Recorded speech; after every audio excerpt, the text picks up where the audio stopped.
اس پوری آیت کے اعتبار سے اگر میں آپ کو بتاؤں تو پتہ یہ چلے گا، رزلٹ اس کا یہ ہے کہ مصیبتوں کے وقت صبر کرنا یہ ہدایت ہے۔ ہدایت، اگر آپ ہدایت پر ہیں یا نہیں یہ دیکھنے کے لیے مصیبتوں کے وقت ہی آپ کو دیکھا جائے گا۔ گھر میں کسی کا انتقال ہو جائے اور پھر دیکھا جائے گا کہ تمہاری زبان سے الفاظ کیا کیا نکلتے ہیں، تم شکایتیں کن کن باتوں کی کرتے ہو، پھر دیکھا جائے گا ہدایت پر ہو یا گمراہ ہو۔ ایک روایت میں یہ بھی ہے کہ جب کسی کے بچے کا یا کسی کے بھائی کا یا باپ کا انتقال ہوتا ہے گھر میں، تو جنازہ اٹھانے سے پہلے ہی وہاں ایک فرشتہ آتا ہے۔ وہ فرشتہ گھر والوں کا معائنہ کر رہا ہوتا ہے کہ کون کون کیا کیا کہہ رہا ہے۔ رب ذوالجلال ہر چیز کی خبر رکھتا ہے، لیکن فرشتوں کو اسباب بنایا گیا ہے اور گواہ بنانے کے لیے انہیں یہ ڈیوٹی دی جاتی ہے۔ ہر ایک کی زبان سے نکلے ہوئے الفاظ وہ سنتا ہے اور جا کر کے رب تعالیٰ کی بارگاہ میں عرض کرتا ہے۔ اللہ تعالیٰ پوچھتا ہے کہ میں نے فلاں کے گھر سے ایک جان لے لی، ان کا عزیز بیٹا چلا گیا، بھائی چلا گیا، ماں چلی گئی، وہ لوگ میرے بارے میں کیا کہہ رہے تھے؟ فرشتہ کہتا ہے اے رب ذوالجلال، ان لوگوں کے زبان پر شکر کے الفاظ تھے، وَإِنَّا لِلَّهِ وَإِنَّا إِلَيْهِ راجعون کہہ رہے تھے، اور وہ صبر کر رہے تھے۔ میں نے گھر والوں کے سب حالات دیکھے۔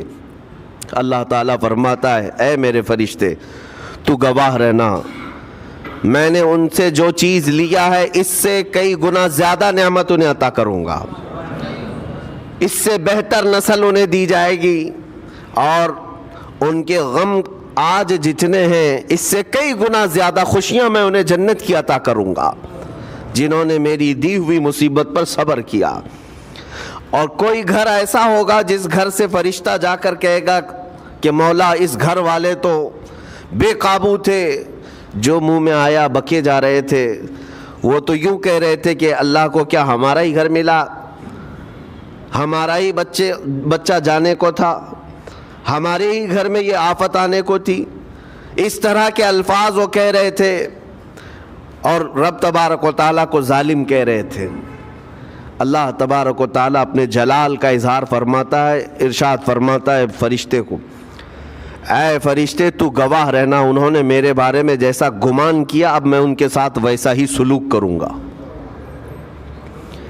اللہ تبارک و تعالیٰ کے ساتھ یہ گمان جس طرح بندہ کرے گا اللہ تعالیٰ اس کے ساتھ اسی طرح کا سلوک فرمائے گا۔ اس کو ارحم الراحمین ہی تصور کرو۔ ہمیشہ رب تبارک و تعالیٰ مہربان ہے اور مہربان ہی اس کی طرف گمان کرنا بھی چاہیے مومن کو۔ انشاءاللہ العزیز مہربانی ہوگی، اور بلکہ دلوں کا قرار اور سکون بھی رب تعالیٰ ہی عطا کرتا ہے۔ اے میرے عزیزو، یہ تمہیدی باتوں کے بعد میں اب عرض کرنا چاہتا ہوں، محرم الحرام کے مہینے میں کربلا کے واقعات سنتے ہی رہتے ہیں۔ میرے عزیزو، ہم بچپن سے لے کر اب تک ہر سال کربلا میں ہونے والے عظیم حادثے کو سنتے بھی آ رہے ہیں۔ 14 صدیوں گزر جانے کے بعد بھی اس واقعے کو یاد کرتے ہیں تو آنکھیں بھیگ جاتی ہیں۔ اس میدان میں، وہاں کے ریگزاروں میں رسول کریم صلی اللہ تعالیٰ علیہ وسلم کے اہل بیت کا جو امتحان تھا وہ کتنا سخت تھا، کتنا کٹھن تھا۔ کسی ایک کے ساتھ کوئی معاملہ ہو جائے تو سمجھ میں آئے، امام عالی مقام سید الشہداء امام حسین رضی اللہ تعالیٰ عنہ کو کتنا بڑا امتحان دینا پڑا ہوگا۔ ایک نہیں، اپنے خاندان کی 29 لاشیں انہوں نے اٹھائی ایک دن کے اندر، اپنے خاندان کی، پھر دوسرے ان کے اصحاب اور رسول اللہ کے صحابہ بھی اس میں موجود ہیں، اور دوسروں کے بچے بھی اس میں موجود ہیں۔ کل ملا کر 72 لوگوں کی وہاں پر جانیں گئی ہیں، شہادت کا جام انہوں نے نوش کیا ہے، لیکن ہر گھڑی امام حسین ہر موت کو دیکھتے رہے۔ آج کبھی تصور کرنا، ہمارے گھر میں کسی ایک فرد کا انتقال ہو جائے تو گھر پورا عجیب سا ہو جاتا ہے، پورے گھر کا سکون غارت ختم ہو جاتا ہے۔ ہم میں سے کوئی کھانا پینا نہیں چاہتا ہمارے باپ کا انتقال ہو یا بیٹے کا انتقال ہو یا بھائی یا ماں کا انتقال ہو، لیکن امام حسین کی وہ بات مجھے یاد آتی ہے جب اپنے جوان بیٹے علی اکبر کی لاش پر گھوڑے دوڑتے ہوئے بھی دیکھ رہے تھے، اپنے سگے بھتیجے امام قاسم کا سر الگ کر دیا تھا یزیدیوں نے، اور اس سر کو اپنی گود میں رکھ کر کے بیٹھے ہوئے تھے، اپنے سگے بھائی حضرت عباس علمبردار کے ان کے آنکھوں کے سامنے دونوں ہاتھ کاٹے گئے تھے، اور حضرت عباس کے سینے میں نیزہ مار کر کے انہیں گرایا گیا تھا۔ اتنا ہی نہیں میرے عزیزو، امام حسین اس خونی منظر کو اپنی آنکھوں سے دیکھیں جب 6 ماہ کے علی اصغر کو لے کر پانی طلب کرنے گئے تھے تو یزیدیوں نے گلے پر تیر ایسا لگایا تھا کہ خون کا فوارہ مولا حسین کے چہرے پر آ کر لگ گیا۔ پورے کربلا کے واقعات پڑھنے کے بعد میں نے محسوس کیا اتنے پورے واقعے گزر جانے کے بعد بھی ایک چیز کربلا میں نہیں ہوئی، باقی سب آفتیں آئی ہیں، ایک چیز نہیں ہوئی، وہ کیا ہے؟ امام حسین کے زبان سے کوئی شکایت نہیں ہوئی، کوئی شکوہ نہیں تھا، یہ نہیں تھا کہ سارے بجلیاں ہم پر گر پڑی ہیں، اس خاندان کا کون ہے؟ سوائے زین العابدین کے اس پورے خاندان میں کوئی مرد باقی نہیں رہا، پورے خاندان کے بچوں کو، ان کے بڑے مردوں کو، سب کو وہاں پر شہید کر دیا گیا تھا۔ میں عرض تو کر رہا ہوں ایک خاندان کے 29 لوگوں کی لاشیں میدان میں پڑی ہوں، وہ کیسا منظر ہے؟ ایک تو میں امام حسین کے صبر کو دیکھتا ہوں، اللہ تعالیٰ نے فرمایا آیت کریمہ میں کہ ہم تمہیں آزمائیں گے، آزمائش کریں گے، کچھ جانیں لے کر کے، لیکن میں سمجھتا ہوں اتنی بڑی آزمائش کہ ایک ہی دن میں ایک ہی خاندان سے 29 لوگوں کی جانیں گئی ہو، اس سے بڑی آزمائش ہوگی؟ یہ کتنی بڑی آزمائش ہے اور کتنا بڑا امتحان ہے۔ اب یہ بھی میں آپ کو بتا دوں کہ کس کے ساتھ کیسی آزمائش ہوتی ہے، کس کے ساتھ کیسا امتحان ہوتا ہے۔ آپ کو سردی بخار دے کر کے آزمایا جاتا ہے، کسی اور کو کچھ اور بیماریاں دے کر، یا کسی اور کو کسی اور مصیبت کے ذریعے سے، لیکن یہ آزمائش کی جو کیٹیگری ہے وہ کیسے طے ہوتی ہے پتہ ہوں؟ میرے آقا صلی اللہ تعالیٰ علیہ وسلم نے فرمایا جس کا ایمان جتنا بلند ہوگا ویسی ہی آزمائش آئے گی۔ یہ کربلا کے امتحانات سے یہ بات تو ثابت ہوتی ہے کہ امام حسین کے ایمان کا درجہ کیا رہا ہوگا، ان کے ایمان کا مقام کیا رہا ہوگا، اس ایمان کی بلندی کے اعتبار سے ان پر آزمائش آئی۔ اسی لیے تو بزرگوں نے فرمایا کہ ہم میں سے کوئی بھی امام حسین کے صبر کو نہیں پہنچ سکتا۔ استقامت اور صبر یہ دو چیزیں ایسی ہیں اچھے اچھے لوگوں کے پیر ڈگمگا جاتے ہیں۔ استقامت کا مطلب ہے ڈٹے ہوئے رہنا حق پر، اور یہ سب کو نہیں مل پاتا، یہ خصوصیت سب کو حاصل نہیں ہوتی۔ ایک امام حسین کی وہاں پر ہم نے استقامت دیکھی اور ان کا صبر دیکھا، دوسرے سب سے بڑا صبر جو ہم نے دیکھا ہے وہ سیدہ زینب رضی اللہ تعالیٰ عنہا کا۔ وہ خاتون امام حسین کی سگی بہن ہیں، سیدہ فاطمۃ الزہرا کی بیٹی ہیں، حیدر کرار کی نور نظر میرے آقا صلی اللہ علیہ وسلم کی گود میں کھیلی ہوئی ہیں۔ سیدہ زینب سلام اللہ علیہا جب وہ کربلا کے میدان میں موجود تھیں، ان کی عمر مبارک بھی تقریباً 55 سال کے قریب تھی۔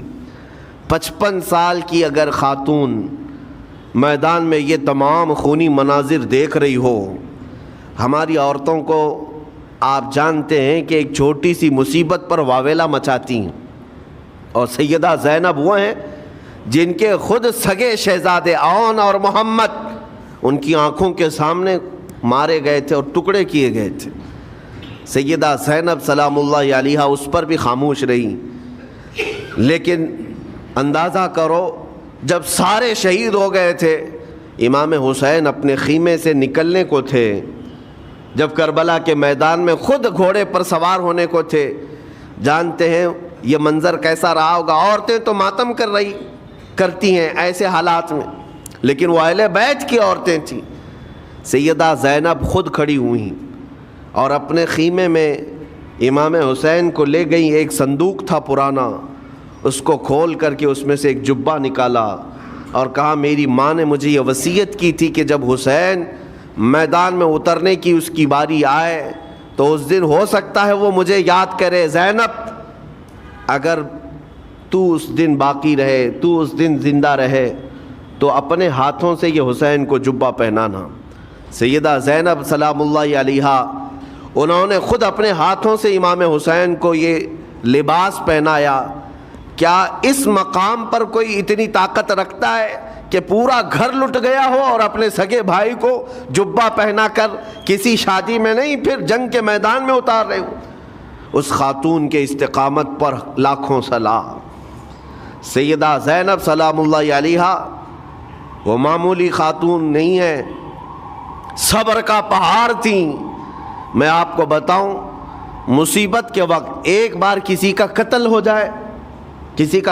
جائے تو وہ ایک موت ہے, لیکن یہاں پر کربلا کے میدان میں سیدہ زینب جتنی موتیں دیکھ رہی تھی, ہر موت پر ایک موت کی تکلیف ہے, ہر موت پر ایک موت کی تکلیف, لیکن وہ صابرہ و شاکرہ رہیں.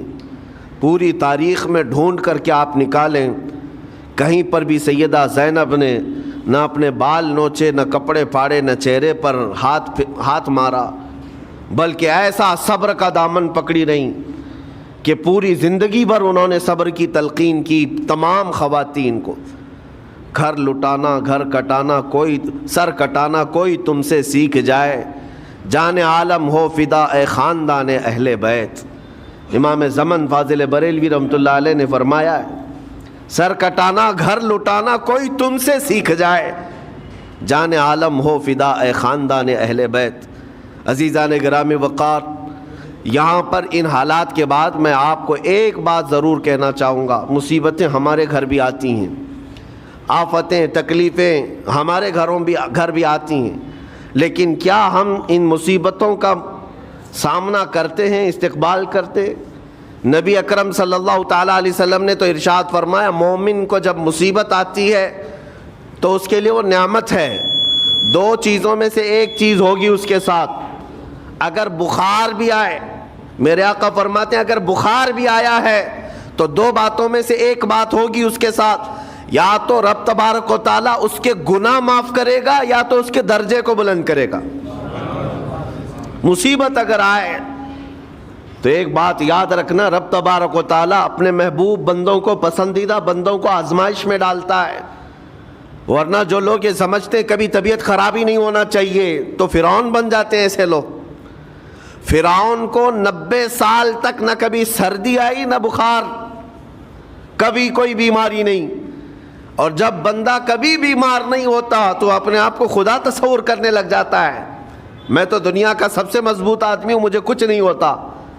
لیکن مصیبتیں دے کر کے رب تبارک و تعالیٰ تمہیں تمہاری حقیقت بھی بتاتا ہے, اور انسان کو انسان کی لمٹ میں رہنا سکھایا جاتا ہے. تمہاری حیثیت صرف اتنی ہے کہ اگر نس رک گئی, دل کی دھڑکنیں ایک آن کے لیے اگر رک گئی تو سب ختم ہے. اس لیے تمہیں رب تبارک و تعالیٰ کے حضور جانا ہی ہے تو صبر بھی سیکھو اور شکر بھی سیکھو. آج مصیبتیں اور آفتیں آتی ہیں تو واویلا کرنے والوں کے لیے میرا میسج ہے, اللہ تبارک و تعالیٰ تمہاری ہر بات کو دیکھ رہا ہے. تمہارے چیخنے سے, چلانے سے, تمہاری شکایت کرنے سے گئے ہوئے آدمی کی جان واپس تو نہیں آنی ہے. تمہارا عزیز ترین بھائی مر گیا, تم جس سے سب سے زیادہ پیار کرتے تھے وہ بیٹا انتقال کر گیا. مجھے بتاؤ, تم 10 لوگوں میں چیخو گے, چلاؤ گے, رب تعالیٰ کے حضور بری بری باتیں بھی کرو گے, تو کیا وہ گئی ہوئی جان واپس آ سکتی ہے؟ میرے عزیزو, یہ وہ حکومت نہیں ہے کہ تمہارا احتجاج کرنے پر قانون واپس لے لیا جائے. تمہارے سب مل کر کے پروٹیسٹ کرنے سے حکومتیں اپنے فیصلے واپس لے سکتی ہیں, لیکن وہ رب ذوالجلال شہنشاہ اعظم کا قانون ہے. وہاں نبیوں کی بھی جو روح لی گئی, وہاں پر اللہ تبارک و تعالیٰ نے اپنے محبوب نبیوں کی بھی روح کو قبض کرنے کا حکم دیا، تو کیا سب کے غم منانے سے وہ روحیں واپس کرنے کا فیصلہ کیا گیا ہے؟ نہیں میرے عزیزو، اس عالم میں، اس کائنات میں پھر کوئی ہمارے رونے چیخنے چلانے سے واپس نہیں آتا۔ ہاں غم کرنا اپنی جگہ پر ہے، لیکن غم کا شرعی طریقہ کیا ہے؟ میرے آقا صلی اللہ تعالیٰ علیہ وسلم نے بھی غم فرمایا۔ آپ کے عزیز بیٹے سیدنا ابراہیم جب انتقال کر گئے، میرے آقا کی آنکھوں میں آنسو تھے۔ حضور پاک صلی اللہ تعالیٰ علیہ وسلم کی آنکھوں کے سامنے سیدہ خدیجۃ الکبریٰ کا انتقال ہوا، حضور غمگین تھے۔ لیکن غم کا مطلب کبھی یہ نہیں ہوتا کہ اللہ کی بارگاہ میں شکایت کریں، تو نے میرے ساتھ ایسا کیوں کیا؟ یعنی تم حکم دو گے، رب تبارک و تعالیٰ کو تم مشورہ دو گے کہ کس کے ساتھ کیا کرنا ہے۔ اس لیے ان مواقع پر ہم سب کی آزمائش ہے، ہمارا امتحان ہے۔ ایسے معاملات جب بھی آتے ہیں، دیکھیں میں آپ کو ایک اور باریک بات بتا دیتا ہوں۔ یہ ہم آج تقریر کر رہے ہیں، ہو سکتا ہے آپ بھی سن رہے اور اچھی طرح سمجھ رہے ہیں، لیکن خود کے گھر پر جب آ جائے تو تقریر بھی یاد نہیں رہتی، نصیحت بھی یاد نہیں رہتی، غم کا غلبہ زیادہ ہو جاتا ہے۔ ایسے اوقات میں حکم کیا ہے مومنین کو؟ میرے گھر پر، میں جانتا ہوں شکایت نہیں کرنا چاہیے، میں جانتا ہوں غموں کے وقت صبر کرنا چاہیے، پھر بھی اگر میرے گھر میں آ گئی مصیبت تو مومنین کے لیے حکم یہ ہے کہ تم نے اب تک جو سنا تھا حدیثیں وغیرہ اس کو یاد دلاؤ، یعنی مجھے یاد دلاؤ۔ یہ مت سوچو کہ مولانا صاحب ہیں، مفتی صاحب ہیں، امام صاحب ہیں، ان کو تو سب معلوم ہوگا۔ غم کا غلبہ جب آ جاتا ہے تو اچھے اچھوں کو یاد نہیں رہتا۔ مومنین کو کہا گیا ہے کہ وہ یاد دہانی کریں، جائیں غموں کے وقت ان کی حالت دریافت کریں اور انہیں صبر کی تلقین کریں۔ ہر ایک کے لیے ضروری ہے، یہ سوچ کر کے پیچھے نہیں ہٹا جائے گا کہ یہ تو بہت جانکار لوگ ہیں، یہ بہت پڑھے لکھے لوگ ہیں، ان کو تو سب پتہ ہے۔ نہیں، بلکہ حکم یہ ہے کہ جس کے ساتھ بھی مصیبت آئے، مومنین، دوسرے مومنین اسے صبر کی تلقین کریں، اسے جا کر کے حوصلہ دیں اور اسے تسلی دیں۔ اب میں آتا ہوں ان باتوں کی طرف جو لوگ مصیبتوں کو برا سمجھتے ہیں۔ ایک صحابی تھے، ان کی شادی ہو گئی ایک صحابیہ سے، نکاح ہوا تھا مدینے میں، سال بھر خوشحالی سے گزرتے رہے، بہت اچھے دن گزرے۔ سال ختم ہونے کو تھا کہ خاتون جو ہے لڑائی کرنا شروع کر دیتی، کہتی مجھے تمہارے ساتھ رہنا نہیں، مجھے طلاق چاہیے، ڈائریکٹ طلاق۔ تو صحابی نے کہا ہوا کیا؟ وہ صحابیہ کہتی تھی نہیں مجھے تمہارے ساتھ رہنا نہیں۔ اس صحابی نے کہا ٹھیک ہے، اگر ایسا ہی ہے تو حضور پاک صلی اللہ علیہ وسلم کے پاس چلتے ہیں، وہاں جا کر فیصلہ کرا لیں گے۔ تو وہ صحابیہ مان گئیں، کہا چلو چلتے ہیں۔ تو دونوں چلے جا رہے تھے اپنے گھر سے، حضور پاک صلی اللہ علیہ وسلم کے دربار میں فیصلہ کروانا ہے۔ چلتے وقت راستے میں ایک پتھر سے ٹھوکر لگ گئی اس صحابی کو، اور اتنی تیز ٹھوکر لگی کہ ان کا ناخن اکھڑ گیا۔ اب وہ ان کی خاتون جو بیوی صحابیاں ہیں، وہ فوراً اپنے دوپٹے کا کپڑا پھاڑ کر کے انگلی کو باندھتی ہیں اور خون روکتی ہیں، اور اس کے بعد کہتی ہے چلو واپس گھر چلتے ہیں۔ گھر واپس آنے کے بعد وہ کہتی مجھے طلاق نہیں چاہیے، ساتھ میں رہوں گی۔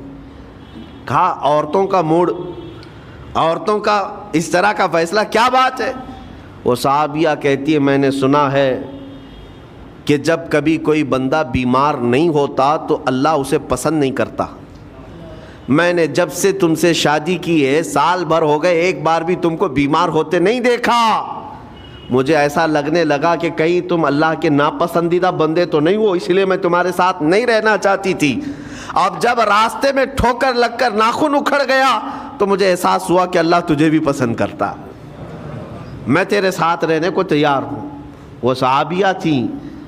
میرے عزیزو، اس کا مطلب یہ نہیں کہ ہم آپس میں ایک دوسرے کے بیمار ہونے کی انتظار میں رہیں۔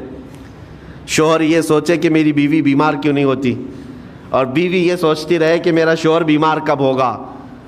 وہ توکل کا اعلیٰ درجہ ہے انتظار اور تمنا مت کرو بیمار ہونے کا، بلکہ بیماری آ جائے تو اللہ کا شکر ادا کرو، آ جائے تو صبر کرو۔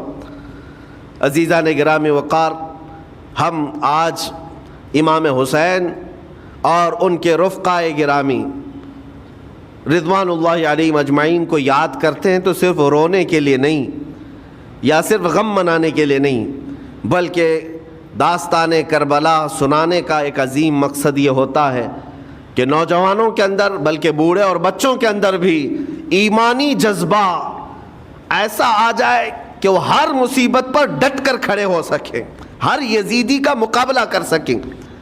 ایک تو اس کا میسج یہ ہے، اور دوسرا میسج یہ ہے کہ چاہے جیسی بھی مصیبتیں آئیں ایمان کے ساتھ رہنا ہے، صبر اور شکر کو ہرگز نہیں چھوڑنا ہے۔ مصیبتیں ہمارے پاس اب اتنی بڑی تو نہیں آتی کہ ایک خاندان کے ہی اتنے لوگوں کو کاٹ دیا جائے، ایسی مصیبتیں تو نہیں آئی۔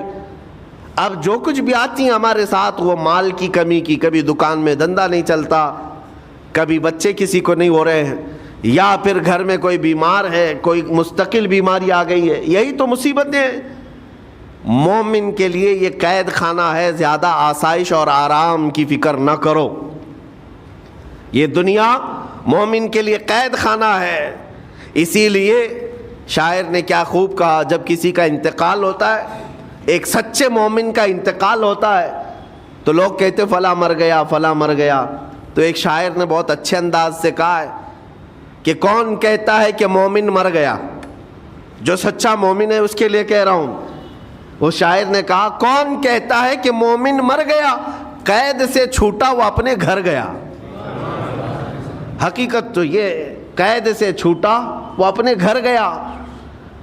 یہاں دنیا میں زیادہ آسائش، زیادہ آرام کی طلب انسان کو مغرور بنا دیتی ہے، تکبر والا بنا دیتی ہے، گھمنڈی بنا دیتی ہے، اور اللہ تبارک و تعالیٰ کی بارگاہ میں ہمیشہ سر بسجود رہنے والا وہ بندہ ہے جو مصیبتوں میں گھرا رہتا ہے۔ کچھ نہ کچھ مصیبتیں ایسی ہیں جو تمہیں مسجد تک لاتی ہیں، قرآن تک لاتی ہیں، تسبیح تک لاتی ہیں، اور کوئی مصیبت نہ ہو، کوئی تکلیف نہ ہو تو پھر جلدی بندہ اللہ کو بھی یاد نہیں کرتا۔ اسی لیے رب تبارک و تعالیٰ کی بارگاہ میں کچھ فرشتے ایسے ہیں، جب تم رو رو کر کے دعائیں کرتے ہو پھر یہ کہتے ہو میری دعا ہی نہیں قبول ہوتی، مولانا آپ کیجئے، میں تو کب سے یہ دعا مانگ رہا ہوں، میری تو دعا ہوتی ہی نہیں، اور آپ کہتے ہیں اللہ تعالیٰ بہت جلدی دعا قبول کرتا ہے۔ یہ نا امیدی تمہاری اللہ تعالیٰ کی ذات سے ہرگز جائز نہیں۔ لیکن میں وجہ بھی بتا دیتا ہوں، کچھ فرشتے ایسے ہیں جو تمہاری دعائیں سن سن کر کے اللہ سے کہتے مولا یہ بندہ کتنا مانگ رہا ہے، تو قبول کیوں نہیں کرتا؟ رب تبارک و تعالیٰ یہ جو مانگ رہا ہے اسے دے کیوں نہیں دیتا؟ رب تعالیٰ فرماتا ہے فرشتوں میں بھی سن رہا ہوں اس کے مانگنے کو، اس کی دعاؤں کو، اگر میں ابھی اس کو دے دوں تو وہ مانگنا بند کر دے گا، اور اس کا مانگنا مجھے اچھا لگتا ہے، جب تک وہ مانگتا رہے گا میں اسے پسند کرتا رہوں گا۔ ایک وجہ یہ بھی ہوتی ہے تم مایوس ہو کر کے چھوڑ دیتے ہو کہ اب کیا دعا کرنا، اتنے دنوں سے کر ہی رہا تھا، کچھ نہیں ہوتا۔ اگر تمہاری دعاؤں کا اثر جلدی نظر نہیں آتا تو رحمان تمہاری دعائیں سن رہا ہے اور وہ تمہاری دعائیں پسند بھی کر رہا ہے۔ میرے عزیزو، یہ تمام حالات میں آپ اللہ تبارک و تعالیٰ کی بارگاہ میں کثرت سے دعا ہی کریں اور مانگا ہی کریں جب مصیبتیں آئیں۔ آج کے حالات بھی ہماری آزمائش کے حالات ہیں۔ آج کا جو دور ہے وہ بھی ایک یزیدی دور ہے۔ یہاں پر جگہ جگہ جو مسلمانوں کے ساتھ حالات ہیں یہ ہمارے لیے آزمائش کا دور ہے، بہت بڑا امتحان چل رہا ہے۔ ان حالات میں مسلمانوں کو چاہیے وہ اپنے ایمان کے ساتھ ڈٹے رہیں، استقامت۔ مولا حسین کے سبق کو پڑھیں، اس وقت تو ان کی گردنوں پر تلواریں تھیں، ان کے بچوں کے سینے چھدے ہوئے تھے تیروں سے، لیکن وہ ڈٹے ہوئے تھے میرے مصطفیٰ کی شریعت پر۔ آج ابھی تمہارے سینوں پر بندوق کی گولیاں نہیں لگائی گئیں، ابھی تمہارے اوپر اتنی بڑی مصیبتیں نہیں آئیں، لیکن میں پھر بھی دیکھتا ہوں نوجوانوں کو کہ کوئی مصیبت نہ آنے کے باوجود بھی تم اسلام کے ساتھ کھلواڑ کر رہے ہو۔ میرے آقا کی سنتوں کو پیٹ پیچھے پھینک کر کے تم تو بازاروں کی زینت بننا پسند کرتے ہو۔ اکثر لوگوں کو ہم نے دیکھا آج مجرے کرنے والوں کی کثرت یہ ہمارے نوجوان بچوں کی ہے. یہ اپنے جسموں کی نمائش کرنا اس کو فیشن سمجھتے. نہیں میرے عزیزو، امت مصطفیٰ اور وہ بھی امام حسن اور امام حسین کے غلام اس مردار دنیا پر کبھی بھی اپنی حکومت نہیں چاہتے. اس مردار دنیا کے وہ کبھی خواہش مند نہیں ہوتے. لیکن جن نوجوانوں کو آج ہم ان خواہشات کی پیروی کرتے ہوئے دیکھ رہے، افسوس ہوتا ہے، افسوس ہوتا ہے. آج کے حالات میں تم بھی سنبھل جاؤ، کیونکہ ایک بہت بڑی جنریشن تمہارے پیچھے ہے اور وہ تمہیں دیکھ کر کے نقل کرے گی. اگر آج تمہارا راستہ بگڑ گیا تو یہ جو چھوٹے بچے ہیں وہ بگڑے ہوئے راستے کو ہی اسلام سمجھنے لگ جائیں گے، وہ اسی بگڑے ہوئے راستے کو ہی صحیح راستہ سمجھ بیٹھیں گے. اسی لیے آج نوجوانوں کی کثرت میرے آقا صلی اللہ تعالیٰ علیہ وسلم کے عاشقوں کی ہونا چاہیے. اور ان سخت ترین حالات کا مقابلہ باڈی بلڈر نہیں کر سکتا. میں آپ کو بتا دوں، ان ظالم یزیدیوں کا مقابلہ کاجو بادام کھانے والا نہیں کر سکتا. ہاں، ان حالات کا مقابلہ کرنے کے لیے جسمانی طاقت کی ضرورت نہیں. ان بڑے سے بڑے سخت ترین حالات کا مقابلہ وہ نوجوان کر سکتا ہے جس کے سینے میں عشق مصطفیٰ ہو، مولا حسین کے نقش قدم پر چلنے کا عزم رکھتا ہو، پھر چاہے وہ لاغر ہی کیوں نہ ہو، نحیف و ناتواں ہی کیوں نہ ہو، کمزور ہی کیوں نہ ہو. لیکن ہم نے دیکھا ہے تاریخ میں کمزور بھی ہے، اگر جسمانی اعتبار سے عشق رسول کی دولت سینے پر رکھتا ہے تو دنیا میں وہ کھلبلی مچا دیتا ہے اور کفار و مشرکین کے خیموں میں اس کی ہیبت طاری رہتی. ہم نے اور تاریخ پڑھی ہے. آخری بات عرض کرتا ہوں، امام اہل سنت فاضل بریلوی امام احمد رضا خان نور اللہ مرقدہ، اعلیٰ حضرت کو کون نہیں جانتا آج کے زمانے میں. ذرا ان کی سیرت اٹھا کر کے پڑھنا اور پھر یہ بھی دیکھنا کہ جسمانی طاقت ان کی کیسی تھی، جسمانی ساخت کیا. وہ چلتے تو لہیم شہیم تھے، اونچے چوڑے اور سینہ بھرا ہوا کہ لوگ صرف جسم کو دیکھ کر کے ڈر جائیں. نہیں، اعلیٰ حضرت فاضل بریلوی رضی اللہ تعالیٰ عنہ اس طرح جسمانی بہت اونچی چوڑی صلاحیت کے نہیں تھے، بلکہ بہت ہی ہلکا جسم رکھتے تھے. ہلکا جسم، دبلے پتلے تھے، لیکن جب اپنے حجرے میں بیٹھ کر کے قلم چلاتے تھے تو دنیا کے کونے کونوں میں ان کی گونج ہوتی تھی اور بڑے بڑے قلعوں میں جو ہے زلزلہ آ جاتا تھا. اور سرکار غوث پاک رضی اللہ تعالیٰ عنہ کو کون نہیں جانتا. غوث پاک کا حال تو یہ تھا، جسمانی اعتبار سے آپ کی گردن کی ہڈیاں بھی دکھتی تھیں، اتنے دبلے تھے. اور کثرت عبادت کی وجہ سے، کثرت مجاہدات کی وجہ سے آپ کا جسم بہت ہی کمزور تھا. بلکہ ایک وقت کا واقعہ بھی ہے کہ آپ چلتے چلتے غش کھا کر گر گئے، چکر آ کر گر گئے. جسمانی اعتبار سے اکثر تو آپ پتے کھا کر کے رہے، کھانا بھی نہیں کھایا 40 سال تک. تو جسمانی اعتبار سے کمزور ہونا کوئی معنی نہیں رکھتا. لیکن دنیا یہ بھی جانتی ہے، گردن کی ہڈیاں ہی کیوں نہ دکھتی ہوں، ہاتھ و پیر کی ہڈیاں ہی کیوں نہ دکھتی ہوں غوث پاک کی، لیکن روحانی طاقت کا حال یہ ہے کہ کسی قبر کو ٹھوکر لگا دے تو مردہ زندہ ہو جائے. اس طاقت کو میں آج آپ کے سامنے کہنے کی بات کر رہا ہوں. عشق مصطفیٰ سینے میں ہو اور سچی عقیدت و محبت حسنین کریمین سے رکھتا ہو اور پھر اپنے طریقے بدل لے تو بڑے جسم اور ڈیل ڈول بنانے کی ضرورت بھی نہیں آئے گی. مولا کریم تمہارا رعب خود ہی دشمنوں کے دلوں پر ڈالتا ہے. اللہ تبارک و تعالی ہم سب کو آئی ہوئی مصیبتوں کا ڈٹ کر مقابلہ کرنے کی توفیق عطا فرمائے. ہم سب کو استقامت عطا فرمائے اور صبر عطا فرمائے اور شکر عطا فرمائے. اور قیامت کے دن مولا تعالی ہم سب کو امام حسین کے ساتھ حشر عطا فرمائے. میرے آقا صلی اللہ تعالی علیہ وسلم کے جھنڈے تلے ہم سب کو جمع فرمائے. ہمارے ان نوجوان بچوں کو جو راہ راست سے ہٹے، مولا حسین اعظم کے راستے پر ان کو چلنے کی توفیق عطا فرما.